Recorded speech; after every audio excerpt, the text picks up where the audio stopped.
They only made sailboats for about 15 years.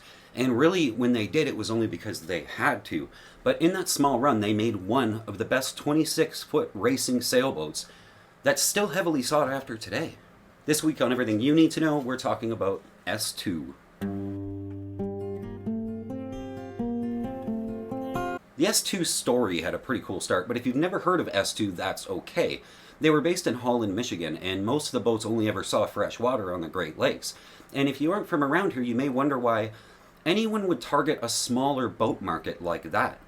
But let me tell you, we have something huge up here. We have a love for racing, and we race a lot. The Great Lakes are prime for sailboat racing because we have this great predominant wind out of the west, and much of the year, probably 7 months of the year, if you're a really avid racer, you're out there racing. So we have a great window.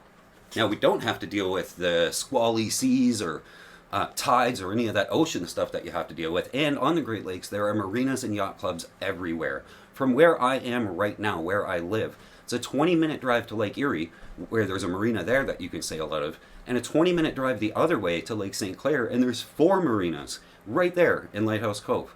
Our story starts in Holland, Michigan with a man called Leon Slickers. Leon wanted to make boats, and it's a little weird that some of the best little racing sailboats came from him because he really just only wanted to make powerboats. Leon founded Slickcraft. His last name Slickers, he called the company Slickcraft. Sounds good. And he set out making powerboats. Leon had an almost compulsive love and obsession for quality, and he would go a long way out of his way to make sure the boats were better made than most of the competition at the time. This is the late 60s, early 70s. Slickcraft took off, and it was very successful, and eventually Leon decided to just cash out. He lined up the sale of his very successful powerboat brand, the whole company, and he walked away with a boatload of cash and a non-compete agreement. The new owner that bought Slickcraft wanted to make sure that Leon wouldn't go and start another powerboat company. That way they could still be successful. And Leon agreed. It was part of the sale. And at first all was right with the world, but eventually, for whatever reason, Leon wanted to get into making boats again. So the non-compete that Leon had signed and agreed to specifically forbid him from making powerboats, but it didn't actually say anything about sailboats, which is an interesting loophole. Leon wasn't very much into sailboats. He loved his powerboats, but he decided to try his hand at it. Let's build some sailboats. So the first company, Slickcraft, was obviously named after him. So when it came time to name the second company, his new sailboat company, he just called it S2. The S for his last name, Slickers, and the 2, presumably because it was his second company. Makes sense. Now, obviously, Leon knew a thing or two about quality. His powerboat company was so successful because of that fact. So right from the go, he set out to build sailboats to a new level of quality control. And he used different techniques than most of the other sailboat makers were using. Leon built a brand new facility from the ground up to make the boats. And again, from the ground up, he did everything differently. For example, while other manufacturers were building boats in big barn-style warehouse sort of buildings, Leon's fiberglass layups were done in a climate-controlled room. Also, other manufacturers wanted to turn out boats as much as possible, so they would have the glass hulls laid up, and then they would immediately pop the hull out of the mold and get the interior guys to start doing the interior work. Leon didn't do it this way. He would have the interior work and bulkheads done while the hull was still in the mold. That made sure that the hull couldn't deform or change in any way while the structure inside was completed. Leon had also been in the big boat game for a while, so he knew a lot of people. So he hired only the most experienced workers. You had to really know what you were doing to go and work for him. All of this, of course, made his boats a little bit more expensive, but even today, decades later, his boats are very sought after, and they've held their value year after year. Some very great sailboats were turned out during this time, and we're going to talk about one of them. But before we do, in the late 70s, the non-compete expired, and Leon wasn't governed by it anymore, and sadly, he stopped making sailboats. He went right back to powerboats. He shut down the S2 production line, and he founded a new company called S3. I'm just kidding. It wasn't called S3. It was called S2 Yachts, so he could make more powerboats again. S2 makes, to this day, some very luxury and high-performance, medium to large-size powerboat that any powerboater would be proud to show up at the Anchorage Inn. They're handsome, they're comfortable, and they're still selling very well. But none of us likely care all that much about his powerboats. We're here to talk about sailboats. Of all the sailboats Leon made under the S2 flag, one has really stood the test of the years, and that's a 26-footer called the 7.9. And it's called the 7.9 because that's its length in meters, which is sort of a weird naming convention for an American boat builder. Leon wanted to get into the high-performance sailing game when it came to sailboat racing, so he hired a couple of designers out of Chicago, Scott Graham and Eric Schlaggetter? I'm butchering that. Did I say it right? Probably not. Scott and Eric quickly got to work and came up with a boat that they called the S2 Grand Slam. That was the name of the boat, the Grand Slam. Maybe wishful thinking? Now, the name didn't stick. They eventually dropped the Grand Slam nameplate and just started calling it the 7.9. The goal was a fast racing style boat aimed heavily at one design racing. For those of you who don't know, one design racing is just what it sounds like. All the boats are basically the same. It's strictly governed by a set of rules by a governing organization with the goal of getting all the boats to be as the same as they can be. The S2 7.9 one design boats, for example, are only allowed to buy one new sail per year. That's in the rules. This helps stopping people from buying their way to victory, and it makes the racing that much more determined by how good the crew is at sailing the boat. Because of the one design aim, the 7.9 came with a specific one design package when you bought it new. You got 4 sails, you got a main, a jib, a genoa, and a spinnaker. You got all high-end deck hardware, everything's through-bolted, and you get a 5-foot dagger board. A fin keel was available, and there are some out there, but the dagger board sold a lot more, and for one very important reason. The 7.9 is meant to be trailered, which is sort of rare for a 26-footer. This means you can take it anywhere that the race is, very easily. You don't have to sail it to the races, it can be ramped launched, so you can pop it onto the trailer, strap it down, drive it to the next race, launch it from a ramp. It needs just over a foot of water to float, so really your possibilities are endless. Anywhere there's a race, you can go do it. Now the hull and the deck are balsa cord, and that does sound a little bit scary, but really there have not been very many issues highlighted by any owner or any problems mentioned almost anywhere.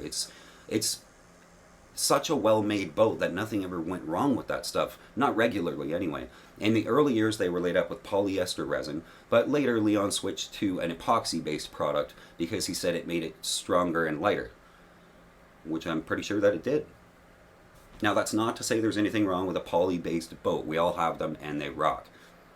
Lady K Sailing is brought to you by patrons, people who give a couple of bucks an episode to keep this channel improving. Thank you for making it all possible. So at just some 4,200 pounds, you can tow the 7.9 behind your Ford Ranger. And while it is 9 feet wide, I should point out that that is over the legal limit without some sort of wide load sort of certificate that you have to get ahead of time. But no one's ever mentioned getting a ticket, ever, that I've ever been able to find on the 7.9. Much less even been pulled over for towing it. It's just never been an issue. An article in Practical Sailor notes that that's likely because the boat looks so small on the trailer. You see, with the dagger board up and the rudder up, the boat sits so low on the trailer, it's really deceiving. If you took a fin keel boat that's 26 feet long and towed it down the road on a trailer, it would sit so high and be so obvious that it's going to catch attention, but the S2 just doesn't catch any attention. The 7.9 came with a couple of engine options. One of those was an inboard BMW one-cylinder diesel. I think it was like 7.5 horse, but most racers opted for the outboard option. Throw a little Tohatsu on the back and you can call it a day. Either engine option is complained about, though, by the owners. It just doesn't have the punch or the power to really battle through seas that are against you while the wind's against you. But it's a sailboat, and a very light sailboat at that. So, what are you going to do? The interior isn't terrible either. It has a small galley, a couple of quarter berths, a V-berth, a head, which is good for weekending. I mean, 5'4" headroom isn't a whole lot, but it's a little race boat. What do you want from a 26? The cockpit has loads of room. You can put 6 people on it and go sailing, no problem. And everybody seems to agree that it doesn't matter how many people you have on this boat. Some of these lightweight race boats, the balance and the weight cannot be put off too far, or the boat won't sail. But everybody who has a 7.9 says it just doesn't matter. And because it's a dinghy-shaped hull, it's meant to sail flat, not on a heel, where many of our older boats are meant to sail on a heel. These are supposed to sail flat. So you're going to want to bring 3 or 4 of your friends, preferably ones that weigh a little bit, and have them on the high side all the time, which the boat just doesn't seem to care about weight. Now, a lot of these racy boats, it can take as much as 10 years to get to the point where you can sail this boat to its PHRF rating. My boat, I'm still learning on. I've had it for, God, it's got to be almost 10 years. But the learning curve on the 7.9 is a lot easier. There's one owner that had said it only took him 2 years of racing this boat to get to the point where he can reliably sail it to its rating, which is pretty quick. That's a good learning curve. Also, another racer commented that in every race he enters, the boats are very close to the same. He said once the beginning jockeying for position sort of settles down, the rest of the race doesn't have very much passing. It's just a testament to how well governed these boats are when they're racing in the One Design class. And One Design isn't this boat's only party piece. They routinely run PHRF races all over the Great Lakes. And because you can trailer it, the sky is really the limit. With a boat, I mean, it's aimed squarely at the J24, the Olsen 25, that sort of market. The 7.9 gives you more space inside and a bigger cockpit than those two. So it's probably a better choice. So that's all the good stuff. And if you're in the market for a little race boat that you can weekend on, why wouldn't you buy a 7.9? Well, there's a couple reasons. For starters, it's very important to note that while these are above average in quality and craftsmanship, they are not a blue water boat. They can and have taken anything the Great Lakes can come up with, but the construction was not intended for the rigors of ocean racing. The hull to deck joint, for example, is not through bolted every few inches like a blue water boat would be. Instead, they just overlap and it's screwed through the tow rail. Now, that's a normal practice for lake-going boats, and it's sufficient for what it's intended to do, but it is not blue water. It's not supposed to be. The other and likely bigger reason you would not want to buy a 7.9 is simply because you may not be able to find one. Some of their owners have had theirs since they were new, and they just will not part with them. The 7.9 community is so strong and so well established. They include meetups every year. They go racing every year together.